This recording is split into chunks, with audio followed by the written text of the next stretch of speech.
Bem-vindos ao canal Aulas Online Moçambique. Meu nome é Jaime Munguambe, professor de língua portuguesa. Estarei consigo nesta videoaula para estudarmos juntos acerca de orações coordenadas e orações subordinadas. Uma matéria muito simples, as pessoas acham que é difícil, mas a partir dessa aula vão perceber que é uma matéria muito simples. Até já!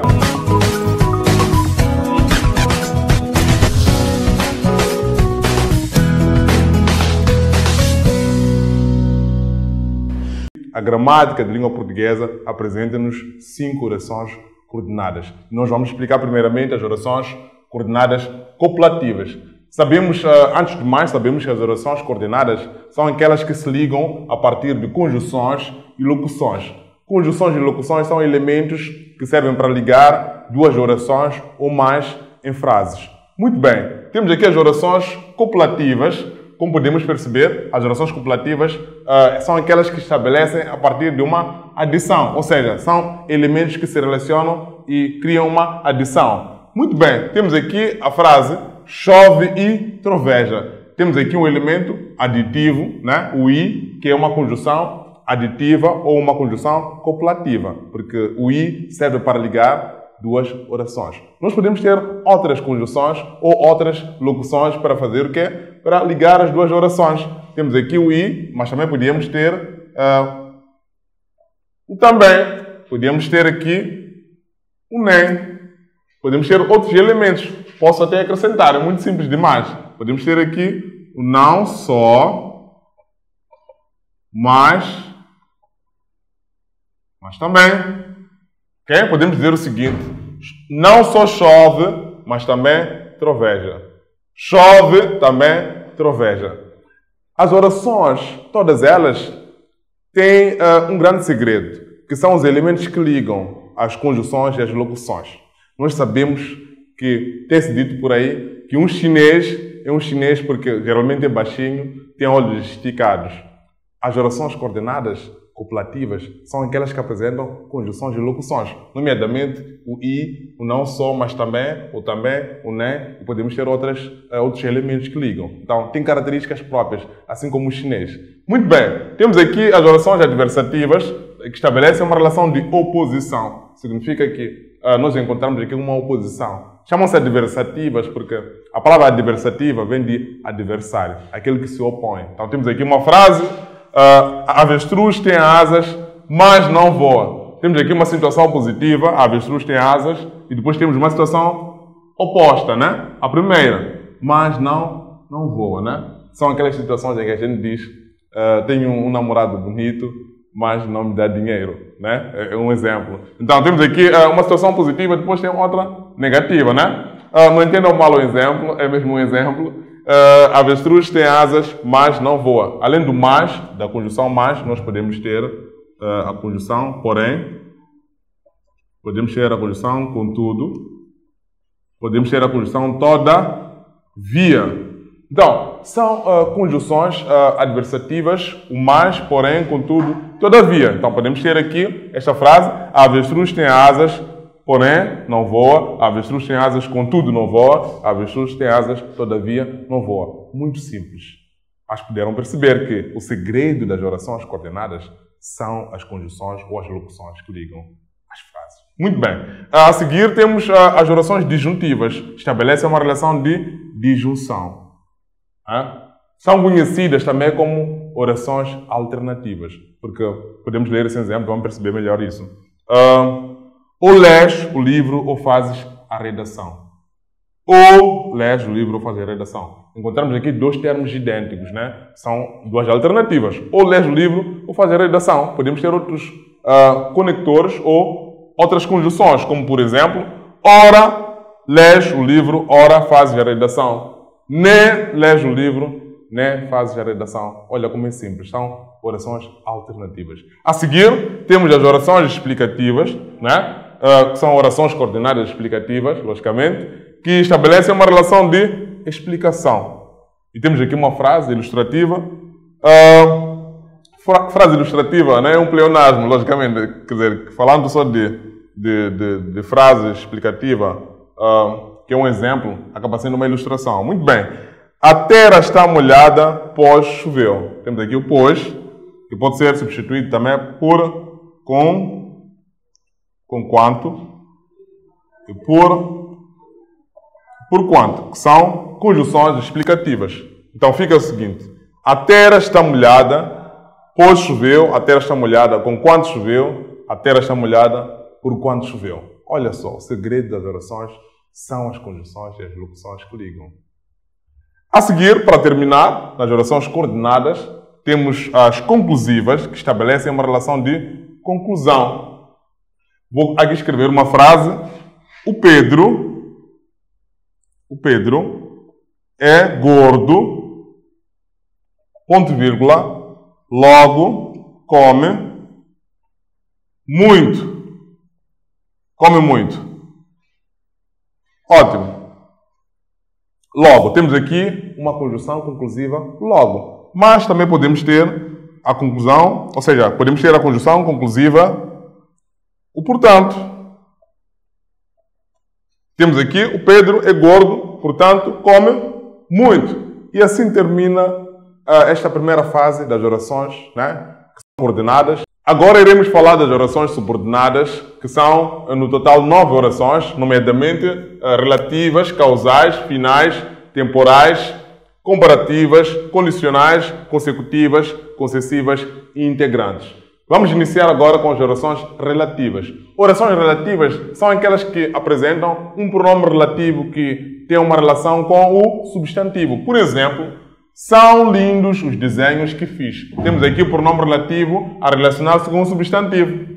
Nós podemos perceber aqui, são lindos os desenhos que fiz. Podemos dar outros exemplos. O professor que veio dar aulas chama-se Jaime. O professor que veio dar aulas. Então temos ali o que a relacionar-se com a palavra professor. Então logo temos uma oração subordinada relativa. Entretanto, temos aqui as orações causais. Sabemos que a palavra causal vem de causa. Né? Então, temos aqui essa frase, um exemplo. Não pôde estudar porque esteve doente. Visto que andava doente, ou esteve doente, ou estava doente, está claro? Então, nós encontramos aqui elementos que nos dão esse sentido de causa. Então, são orações subordinadas causais. Olha como é simples. A seguir temos as orações finais. Aproxima-te para que eu te veja bem. Qual é a finalidade da tal pessoa aproximar? É de que seja bem visto. Então, são orações subordinadas finais.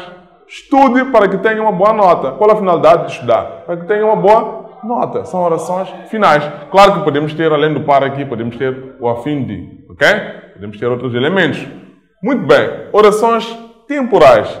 As orações temporais são todas elas que têm lá presente um advérbio de tempo. Nós temos aqui um advérbio de tempo, minha gente. Temos, sairei com meu pai quando ele chegar.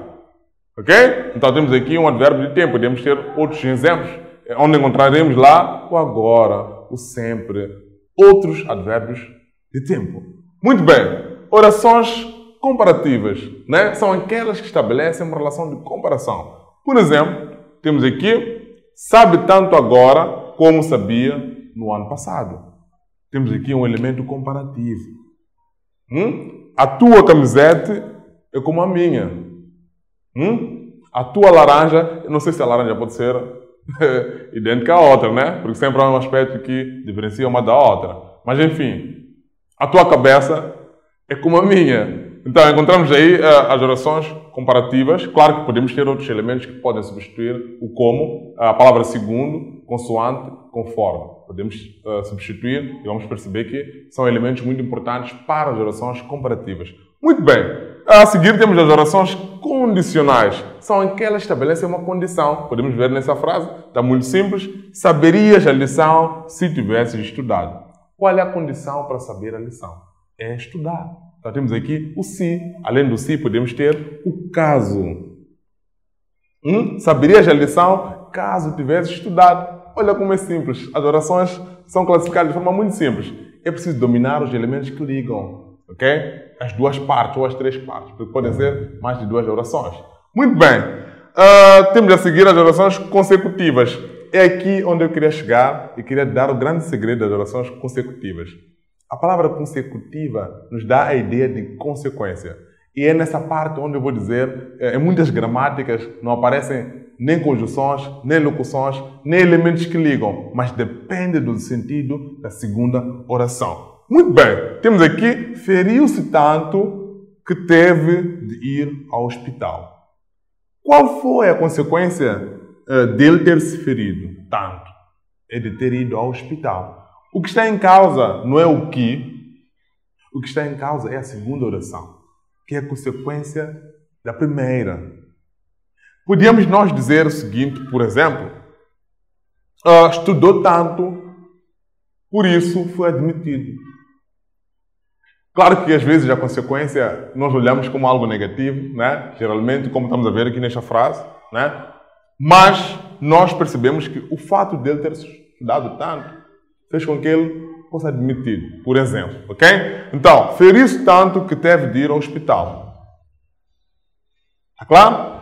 Correu tanto, por isso ficou cansado. O fato dele ter corrido tanto, ele ficou cansado. É uma oração consecutiva, que depende da segunda oração. Consecutiva, consequência. Não confunda orações consecutivas e orações concessivas. Nas orações concessivas, eu costumo dizer aos estudantes, aos revoltados, que, na verdade, chegamos a um consenso, né? Sais hoje, embora não queiras. Por mais que o Senhor não queira sair, nós já decidimos. Sais hoje, embora não queiras. Esta é uma oração concessiva e pode ser substituída com outros elementos, como, por exemplo, ainda que. Sais hoje, ainda que não queiras. Temos outros elementos nessas frases. Podemos usar o apesar de. Sais hoje, apesar de não quereres. Então é preciso ter muita atenção. No exame saem essas expressões. Para terminar, nós temos aqui as orações integrantes, que sempre fazem uma confusão com as orações relativas, porque no exame explora-se muito o que é o elemento que aparece mais nessas orações. Muito bem, o professor vê que os alunos estudam. O professor vê que os alunos estudam. Olha aqui, quando eu leio a partir daqui, que os alunos estudam. Nós ficamos sem saber sobre o que vem antes. Mas se eu leio nas orações relativas, que fiz, nos dá uma ideia de alguma coisa anterior, de um nome. Então, as orações subordinadas relativas têm o elemento, que é o que, o pronome relativo, a relacionar-se com o substantivo, e as orações subordinadas integrantes, o que não relaciona-se com o substantivo. Aparece lá um verbo ou uma outra palavra de uma outra classe gramatical. Muito bem, agora vou dar uma observação em relação à divisão de orações coordenadas e subordinadas. Muito bem, temos aqui duas frases. A música é boa, mas não gosto dela. Estudei mais quando vi o meu pai. Muito bem, temos aqui esta primeira frase, né? Podemos dividir. A música é boa, vai ser a primeira oração coordenante. Ok? Depois temos mas não voa. Já falamos anteriormente que o mas, o porém, o contudo, todavia são conjunções adversativas. Então, temos aqui a primeira oração coordenante, a música é boa, mas não gosto dela, vai ser a segunda oração coordenada adversativa. A segunda frase diz o seguinte: estudei mais, a primeira oração, subordinante, quando vi o meu pai, segunda oração, subordinada, temporal. Então, consideramos que as primeiras orações geralmente têm sido coordenantes ou subordinantes. E a segunda é a classificação de acordo com a conjunção ou a locução. Assim foi a nossa aula sobre orações coordenadas e subordinadas. Quero mais conteúdos como esses? Por favor, siga a nossa página, desfrute do nosso conteúdo, comentem acerca das orações coordenadas e subordinadas. Eu estou muito curioso para ver os comentários e de interagir convosco. Até já!